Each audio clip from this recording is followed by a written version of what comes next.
Well, hi everyone. Welcome to the PowerShell Summit, PowerShell DevOps Summit.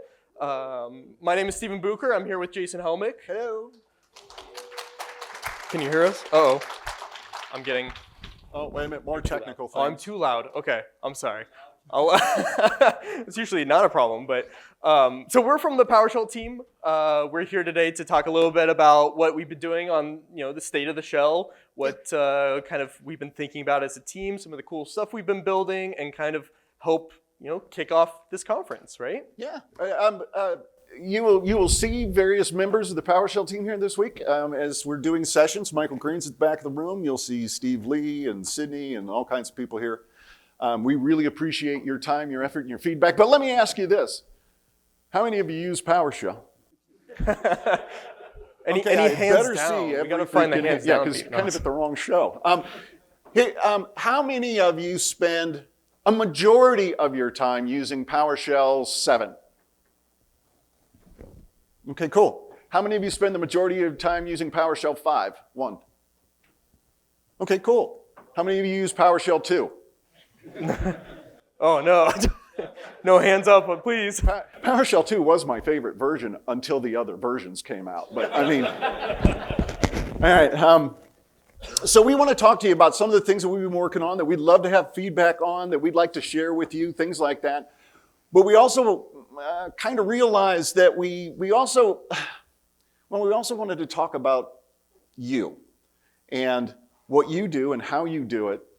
And there's a lot of conversations this week about careers and about contributions. And we'd like to talk a little bit about that too from kind of our perspective as we kind of work through our tooling and how you might work through your tooling. First of all, a couple of additional questions about PowerShell. Yeah, let's go ahead and do that next slide. So, how many of you have written a commandlet? Excellent. How many of you have put those commandlets into a module? Why'd you put them in a module? Sharing. Easier to share. Did I actually hear people say to share them? I like you people. So how many of you have ever taken that module and put it on the gallery? That's the ultimate in sharing, right? That's where you can really share stuff. Great. You're a builder. If you've done any of that, you're a builder, you're a tool maker. And I want you to think about it a little bit more deeply. How many of you use VS Code? Outstanding. How many of you use what can I say this? GitHub Copilot. Isn't that a cool experience? It helps accelerate you considerably. It's kind of nifty. It's really neat. How many of you work with Azure and have used like the Azure tools, Azure PowerShell, AZ CLI, all that kind of great stuff? That's awesome. How many of you have written solutions based upon either modules from the gallery or Azure Power? You've written solutions. You've solved a problem using PowerShell. How many? Okay, good. Good. So you're not only tool makers, you're tool users as well. You know, the definition of platform engineering is essentially people that make tools for other people to use to solve problems. Do you realize that many of you in this room, you're going down that path of platform engineering? We do a lot of that too, sometimes, depending on how you want to look at it. But there are some things you might want to think about along that journey of building tools for others. How many of you, for instance, know how to use credentials correctly in your scripts? How many of you have no idea? You don't have to put your hands up. But here's the thing. If you're making tools for others, you should know. We give you plenty of documentation about that. There's plenty of blogs, plenty of people to talk to. You should elevate and respect your code and your product so that other people can use it for a long duration and build solutions off of it for a long duration without fear, pain, and suffering from security and things like that. As a matter of fact, you want to hit the... I call it my inner Sydney. Happy, PowerShell enabled, able to solve the world's problems. And in the situation of a fire, when you have an outage, you have to hustle and you have to move and you got to get it fixed. But when you're not in that situation, when you're building tools that you want to build off of, slow down and think this through. Are you doing the right things with security and quality? We're going to talk more about those. Are you building a tool that will last more than just a couple of days? Security is changing, evolving every single day. How do you maintain that code? This is really kind of interesting to me because I just put a module on the gallery. See ya. Now all the people that use it are like, this is great, but if it never gets updated, if it's never maintained, the value plummets. So it's tough. It's tough. So you are builders. You're definitely builders. Channel your inner Sydney, and we'll talk more about that. Yeah, and this comes from a place of empathy as well, because we ourselves are builders, right, Jason? Yeah. So this, but Yes, I think we we build PowerShell, and I think I have a picture of Michael actually at work here. So this is how he shows up. This is how he shows up, hard hat and all. It's needed to help build PowerShell, but we've learned a lot from building this platform and this tool, very similar to the tools that you guys build. And so we really wanted to take a lot of the learnings that we took from building this tool and kind of help apply it to anything, because it's not just with PowerShell, it's not just with commandlets, it's with all sorts of things. But we first wanted to start off with kind of what we have been building. Yeah. So we've been doing a lot lately. PowerShell 7.5 released in November. This is our latest stable release of PowerShell. I think it was technically January. I think it was technically January. You're right. But we had the RC in November there. Yeah. But we had there wasn't too many major big demoable features, but there was a lot of fundamental security and engine changes that really, really help the performance and usability of PowerShell that may not be super shiny to show, but are pretty awesome. Yeah, but one of the things that a lot of you know, that when we do a stable release, which is different than our long-term service release, 7.5 is a stable release. It's good till, I think, May of next year, that kind of thing. Sean Wheeler will correct me if I'm wrong. The stable release is generally when we get a lot of community contributions in, and that's, if you go look at the What's New page, that's what you see, is the names of you folks contributing tooling to PowerShell. Fixes to things like PS Readline, IntelliSense, all of these things that we do, you're helping to contribute to build that platform for others. Now we have to work hard at maintaining this as we add all of this in, because it's got to be maintained over time, but your contributions matter and they drive the project forward. So we really appreciate it. Oh, what else you got there? Yeah, and so, I mean, a core component that you mentioned, Jason, about platform engineering is the sharing of it. And you couldn't share the modules without the PowerShell gallery. And so I kind of want to share some really interesting stats about the gallery here, but we have over 450 different published packages, scripts on the gallery a day. I think that's pretty amazing. That's twice as room and more. 450 a day. These people are builders. You're builders. Yeah, and this one's hard to read, but it says, what is that, 21 billion total package downloads on the gallery? I mean, that's a lot. And like I said, put it in perspective, it's this room times 1.5. Yeah. And so I think that's pretty amazing that it's still growing daily and growing the different kinds of tools and stuff that you have at your disposal, right? These aren't just, these can help automate your whole day. Some of these tools out there. You may have not found it yet, or help out your organization tremendously. But PowerShell 7 itself is still a growing platform and growing tool and stuff. And so we have hit over 200 million machines using PowerShell a month. That's about 1 million times this room. I did do the math. I don't know if that clicks with the scale here, but that's quite a bit. And growing. And growing. And then I'm not even going to tell you how many rooms this is, but we have over 2 billion. See, that's what kills me. 2 billion times a month, people are running pwsh.exe. That's a lot of automation that's being run, folks. And it's not just automation. That's the crazy thing too. It's not. We have some data around like how many people are using it interactively or not. And guess what? It's quite a bit. You'd be surprised that it's just not IT anymore that uses PowerShell. Accountants use it. A lot of people use it for a lot of different reasons now. It's got a much broader audience and a much bigger use case out of it. Yeah. So we've been working hard to kind of make this platform a stable platform because there's a lot of people using it. We can't just push out these changes willy-nilly without worrying about one of these 200 million different machines out there that have essential infrastructure being built on them. Essential infrastructure, yeah. And so a lot of the work we've done this last year has been really around stability and fundamental pieces of PowerShell. Making sure that it is stable, it is something that you can rely on, that your business can rely on, and that life-saving things can rely on, right? That's a core principle of what we want to do. But that doesn't mean we haven't been doing some other cool new things as well. That's true. Yeah, what you got on the... Jump over to...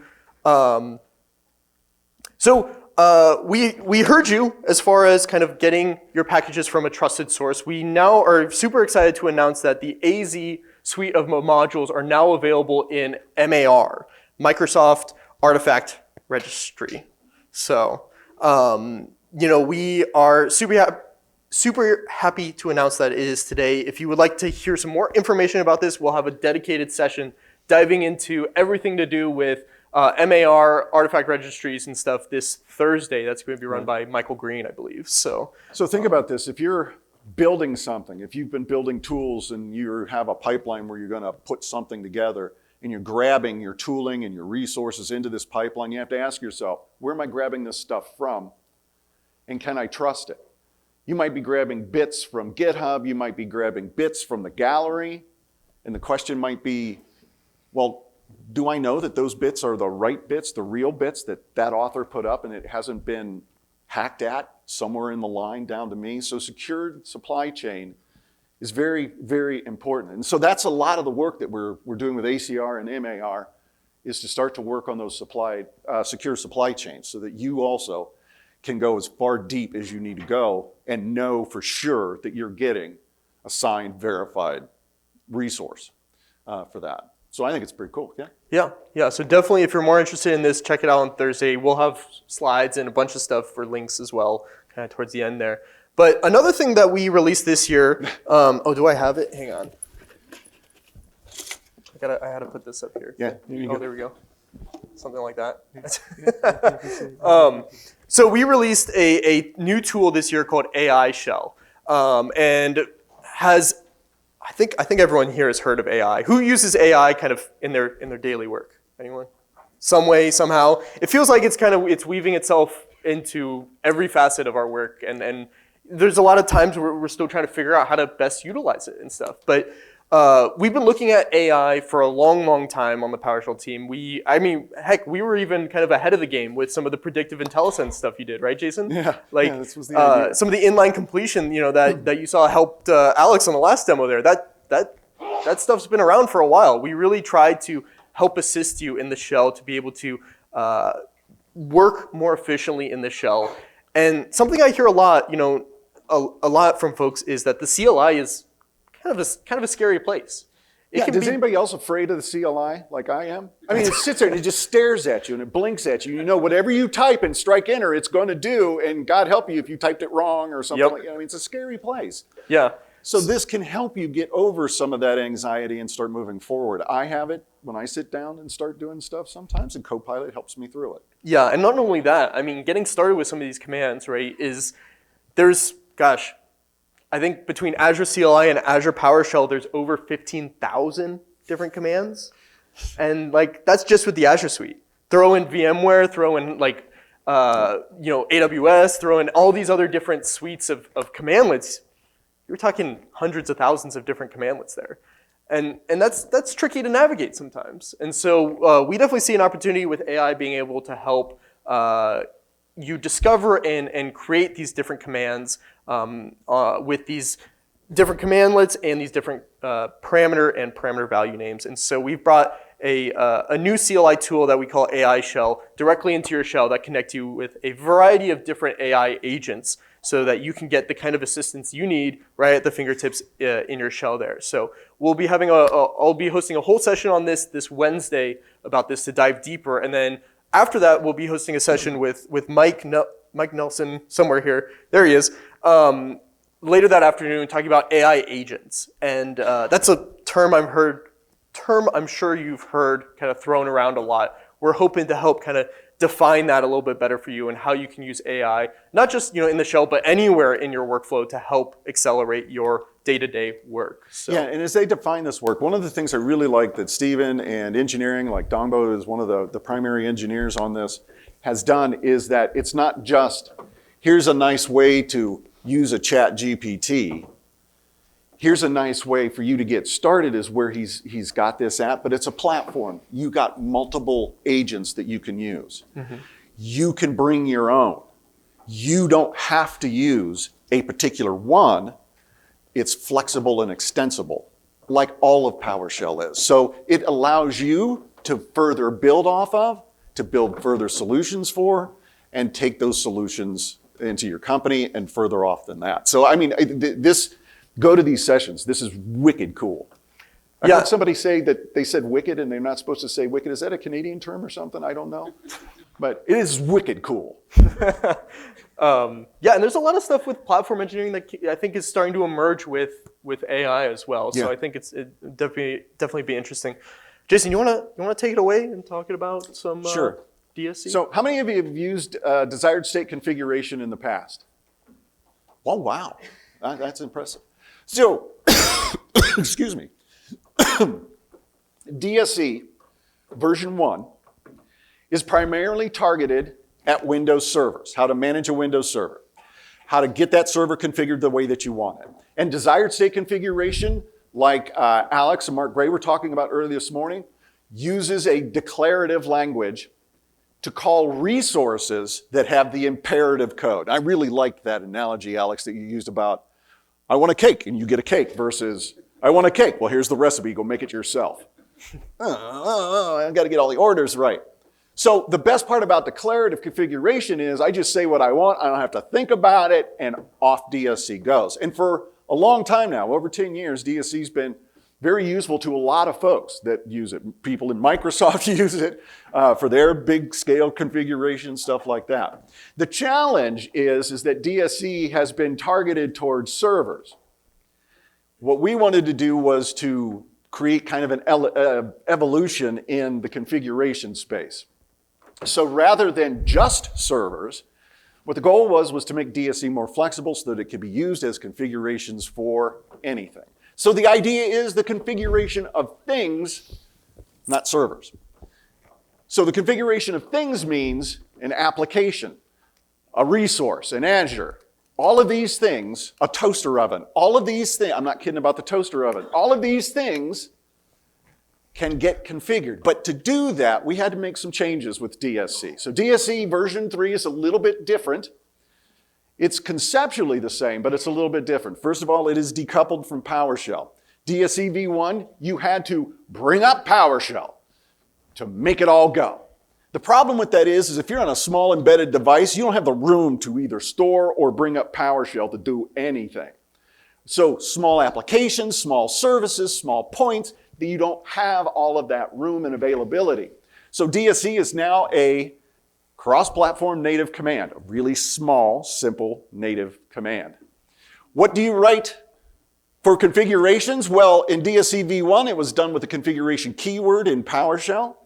Today, you can write it in JSON. Boo. You can write it, Steve Lee's favorite, YAML, which he says is the authoring version of JSON. And I'm still like, I'm with you, man, but you're really smart, and I don't like that at all. One of my favorite things is, and I want to show you this as a demo. We're not quite done with this yet. We haven't publicly announced this yet, but We are adding in Bicep support, so you can write configurations in Bicep. DSE version 3 is ARM-based, so Bicep, it's like a match made in heaven. And I am thrilled with Bicep, how it works. Now, some of you are going, wait a minute, Bicep. You know, we were just talking about that earlier. Isn't all that infrastructure as code? Isn't it that all that Azure stuff? I don't do Azure. So, stuff it. No. Here's the best part, and this is the demo I want to show you. I want to show you a really quick demo of building a very simple web server on server 2025. And doing this, it's all going to be on-prem.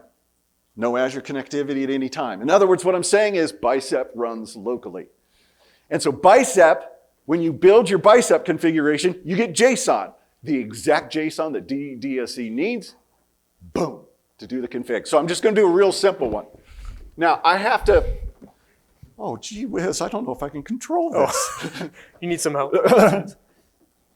I have to talk through this as it goes. Can you pause it for me if I get weird? You got it. So this, I have to pay attention, so because I didn't record audio. So this configuration, okay. I'm gonna, okay, it's going.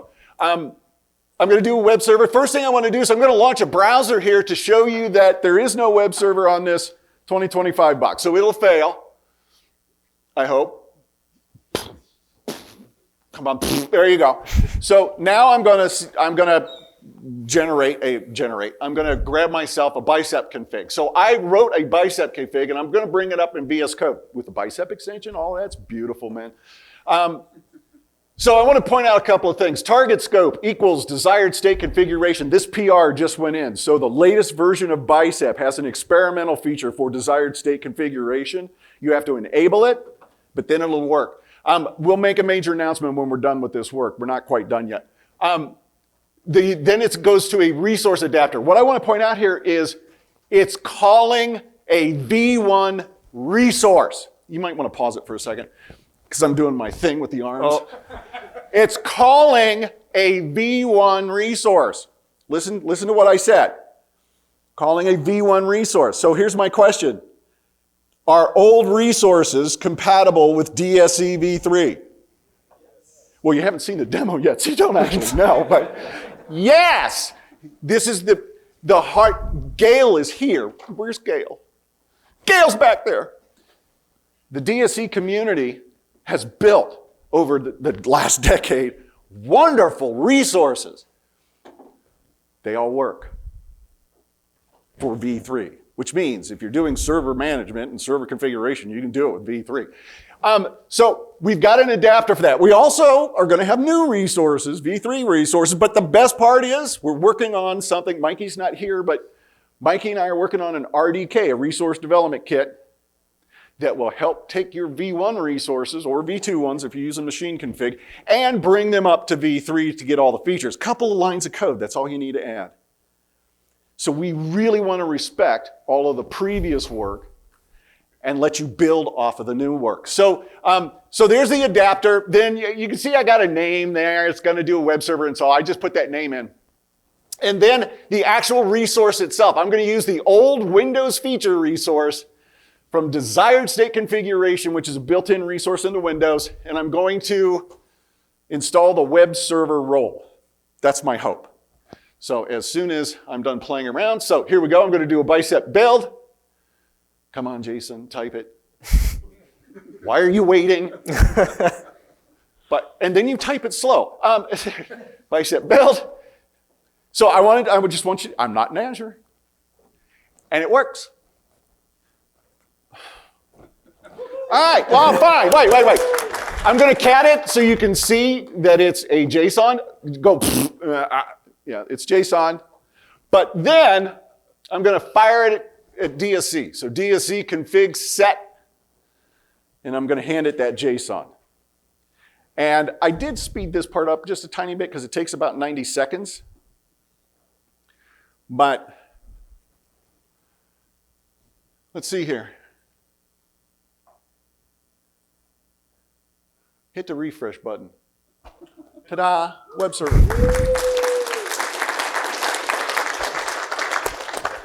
And those of you that have been around this for a while know that the demo I always do is this web server one, because I think it's cool.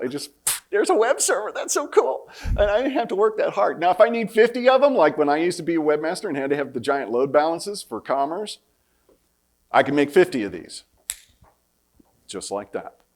One of them has a problem. I don't even, hey, we're having a problem with one of our web servers. Who wants to go troubleshoot it? Are you kidding me? Build a new one. So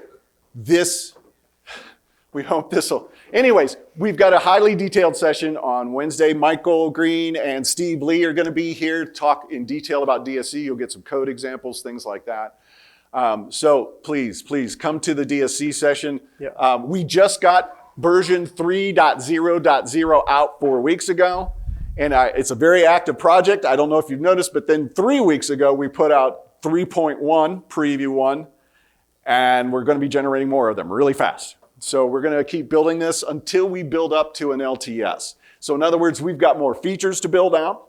If you take a look at the repo, you can see that we've got partner requests, we've got user requests, and we're going through them and we're starting to add them to the platform. So this is early days, but it's pretty rock solid, and we've got some great teams at Microsoft that are implementing. In fact, while you might benefit from using DSC directly, a lot of folks are going to use it through things like Winget or DevBox or Machine Config.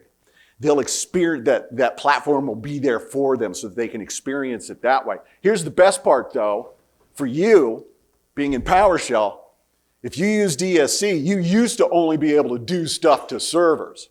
Now going forward, as the industry starts to fill this out for all configurations, you'll have access to configure everything, not just servers.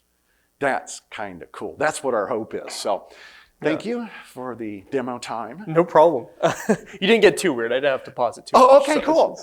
There we go. But yeah, so that's a little bit about kind of what we've done. Obviously, there's been a lot this last year that we've put out, but these are just some of the big areas that we wanted to touch on.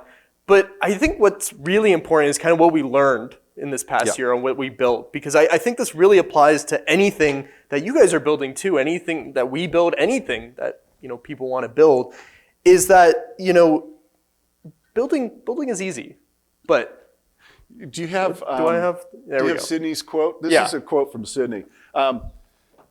One thing we've learned over the years is that the world moves quickly and building is easy, but supporting is hard. And if you send a PR to us, it takes a while. Hey, look, it's only 2 lines of code. Just add the 2 lines of code. I've already tested it. It's easy. That 2 lines of code is going to take us a long time to get added, because then we have to support it for the rest of our natural lives. And here's the thing. PowerShell's a mature product. It needs to be a mature product. It does impact people's lives, and it can kill somebody when it fails. Work at a hospital. So PowerShell must be stable and must move forward being stable. So our primary focus is on quality, security, stability. And I mean, that's our focus. That's what we those 2 lines of code, I can glance at it and go, yeah, that probably will get in at some point after we've vetted it.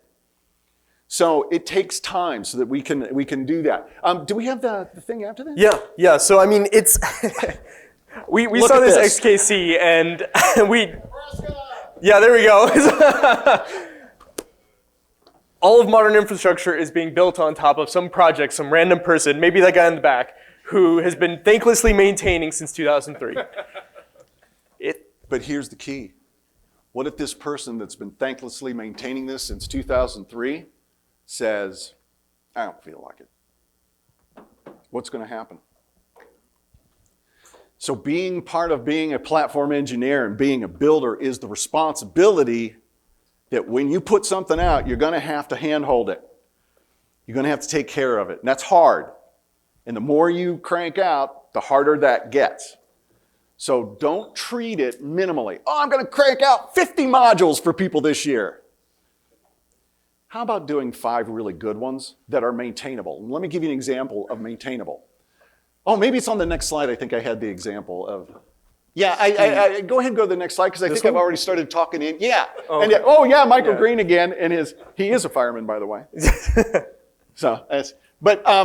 Security, privacy, quality, supportability is really what the primary focuses are. I just wanted to tell you this. I have a friend who fortunately is not here at this conference right now. A long time ago, I was helping him with PowerShell, and he was the guy writing all the PowerShell at his business, and he was showing me his code, and I said, I'm having a really hard time reading and understanding your code. First, you have no comments, you have no spacing, you have no indents, and you're doing terrible things. You all have written advanced functions, right? Function, and then you get in whether you want the parameters mandatory. And if you follow the format, the best practice for an advanced function, what you get at the end is a lot of benefits from PowerShell. It builds a syntax for you, can make a help file for you, makes it all work the way that you want it to. He wasn't doing any of that. He was just going function, X, Y, and off he was going. And anything that he wanted, he manually coded himself. And it's all just hodgepodge. And I'm sitting there going, why do you write this way? And he's like, job security. They can't fire me. But I don't think he understood. Because at my shop, I'd have to fire him. For the very simple reason, you refuse to write code that others can maintain. And that refusal doesn't make you brilliant, doesn't make you a superstar, it makes you the problem. And so we need maintainable code. Maintainable code is by best practices. If you don't know what that is, there's books, there's blogs, there's docs. If you don't know what quality is, there's books, there's blogs, there's docs. But look at all the people here that do know. So this week, what we have found is our best benefit is what we learned from you. I hope you see that benefit for yourself, what you learn from other people and what they can learn from you to raise that quality bar. It matters. Security today is brutal. It matters. And so this is actually kind of cool. Oh, hey, then we have the call to action. Well, I was jumping ahead. You kind of got it there, right? That's a big thing we wanted to emphasize at this conference. Kind of a call to action while you're at this conference is there's no other place you're going to have an experience like this week. I think you are going to learn. You're going to talk to someone who has encountered the exact same issue as the second person in the world who has encountered this issue, but there's someone else, and maybe they've learned something about that you can take, to your learnings and stuff.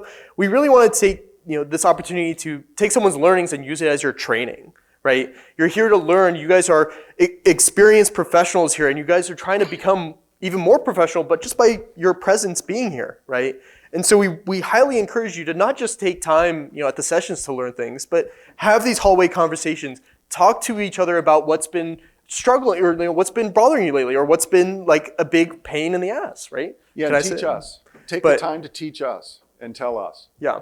Yeah, and please talk to anyone, from our team, from the Bicep Terraform team, from anyone from Microsoft here. We love to hear this feedback on how we can make these products better work for you. That is our core mission statement, is to help people in operations succeed. Yeah, because we're trying to learn too. So that's why we want your feedback, so we can learn and we can do things better. And James, I see you giving me the finger. Thanks for using the right one. Yeah, So I think we're pretty much wrapping up. I think we're wrapping up, and I know we can't go late because it's lunch after. Yeah, so I know it's lunch. We can't go late. But we'll just get a quick highlight of the sessions that we are hosting this week. Here's a brief schedule. Obviously, they're in the normal session schedule itself. I'll take a moment for people to take pictures. However, there's also a handy dandy QR code that I've made that has all the links of everything that we've talked about here. So in case you missed, taking a picture, or you're like, oh, what was that one thing that they talked about here? We have a whole discussion page highlighting all the stuff that we've talked about, all the sessions, everything that you can need from this talk here. And one last note, make sure you're here tomorrow to see Jeffrey Snover, the inventor of PowerShell, have his presentation. Don Jones is going to be talking about shell of an idea, and I just want to let you all know that one of the original engineers that worked with Jeffrey Snover is going to be here tomorrow, Jim Truer, who just recently retired from the team. He'll be here tomorrow morning with Jeffrey and all that kind of stuff. If you got any books, it's a great time to have him signed because he's, like I said, this is the original team. So enjoy Summit and come talk to us. So have a great time. Thank you.